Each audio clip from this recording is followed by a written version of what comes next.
दूसरा सरपरस्त नहीं बनाना। आपका कौन है एक सरपरस्त? अल्लाह रब्बुल आलमीन। अल्लाह और अल्लाह के भेजे हुए रसूलों के अलावा आपने कोई सरपरस्त नहीं बनाना। लेकिन फिर उन सब के बारे में अब आप क्या कहते हैं कि जो औलिया अल्लाह के साथ ऐसी ऐसी चीज़ें मंसूब और मोज़े मंसूब कर देते हैं कि जो मोज़े अल्लाह ने अपने नबियों को भी अता नहीं किए, तो क्या ये औलिया कराम जो हैं ये रसूलों से बढ़कर हैं? क्या ये औलिया कराम सहाबा से बढ़कर हैं? तो ऐसे मनगढ़ंत मोजज़ात उनके साथ मंसूब कर दिए गए हैं और ऐसे ऐसे उनकी ज़िंदगियों को बता दिया गया है कि लोग नबियों को भूलकर, सहाबा को भूलकर उन औलिया कराम के पीछे पीछे चल रहे हैं। उन औलिया कराम ने ये सारी तालीम नहीं दी, उनके मानने वालों ने उसमें गुलू किया है, यानी हद से बढ़कर ही कुछ बता दिया है। तो वो लोग क्या करते हैं, फिर अल्लाह और उसके रसूल का नाम भूलकर उसी एक औलिया अल्लाह का नाम पुकार कर उसी से मदद हासिल करते हैं, उसी को सब कुछ समझने लगते हैं कि परेशानी आई है दूर भी इस वली ने करनी है, इसका नाम जपूंगा तो सब ठीक हो जाएगा। तो इसमें कसूर बहुत हद तक, मैं अब क्या कहूँ, मैं डायरेक्ट कोई भी बात आपको नहीं समझाती, मैं ढके छुपे लफ्ज़ों में समझाती हूँ ताकि आप अपने इर्द गिर्द होने वाली एक्टिविटीज़ को नज़र में रखें।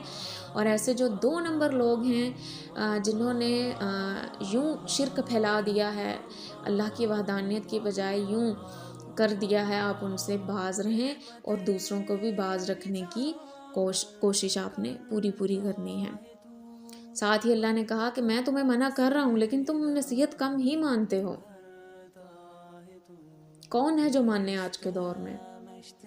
अगर किसी को समझाया भी जाए तो उनके पास बड़ी बेतुकी दलीलें देने को होती हैं। कुरान और हदीस के मुताबिक कोई दलील देने को नहीं है, लेकिन गलू इस हद तक कर दिया जाता है हर चीज़ में कि वो फिर पीछे कुछ भी नहीं बचता। वो इंसान जो है, यानी कि अब इसमें जो सबसे बड़ी चीज़ है ना कि यही लोग, अगर नमाज में रोज़ हम एक चीज़ का दावा कर रहे हैं कि अल्लाह मैं तुझ से ही मदद मांगती हूँ और तुझको ही अपना रब तस्लीम करती हूँ, और फिर वही इंसान दिन में 50 बार शिर्क करता है, तो वो सबसे बड़ा जालिम है। उससे बढ़कर कोई जालिम होगा जो पहले इकरार करे कि हाँ अल्लाह मैं इस चीज़ को मानता हूँ, जो नमाज का भी पाबंद है, लेकिन वो फिर शिर्क करता है और उसको शिर्क करते पता ही नहीं चलता। तो अल्लाह ने कोई दलील नहीं माननी कि आप किसी बाबे के पीछे लग गए थे, आपने किसी ऐसे मौलवी की इत्बा की, पैरवी की। अल्लाह ने कहना है कि मैंने एक नबी दिया था, मैंने आपके लिए नबी भेजा था, मैंने एक कुरान उतारा था, उसमें हर चीज़ वाज़े तौर पर लिखी हुई थी, तो तुम क्यों कर ना पढ़ सके, तुम क्यों कर तदब्बुर ना कर सके?